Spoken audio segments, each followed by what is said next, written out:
بسم اللہ الرحمن الرحیم۔ السلام علیکم۔ امام علی اور حاتم طائی کی سخاوت میں فرق۔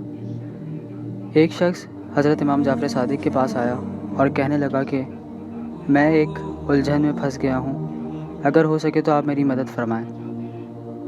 حضرت جعفر صادق نے کہا پوچھو، کیا پوچھنا ہے؟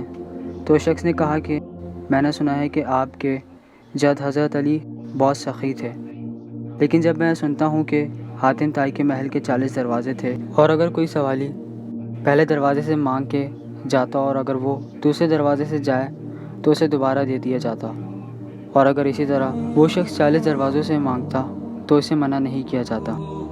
اس کے برعکس حضرت علی ایک ہی دروازے سے سوالی کو عطا کرتے، پھر وہ دوبارہ وہاں نہیں آتا۔ اب میں اس کشمکش میں ہوں کہ ان دونوں میں سے زیادہ سخی کون تھا؟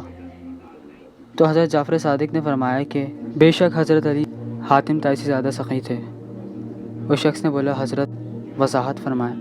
تو امام جعفر نے فرمایا کہ اگر کوئی حاتم طائی کے پاس جاتا اور اس سے کچھ مانگتا تو اس کی وہ مراد ایک دروازے سے پوری نہیں ہو پاتی، جس وجہ سے اس کو بار بار اس کے دروازے پر جانا پڑتا، جس کی وجہ سے اس کی عزت بھی مجروح ہوتی۔ لیکن حضرت علی کے پاس کوئی آتا تو حضرت علی اس کو ایک ہی دروازے سے اتنا عطا کر دیتے کہ اس کی مراد پوری ہو جاتی۔ اسی لیے حضرت علی حاتم طائی سے زیادہ سخی تھے۔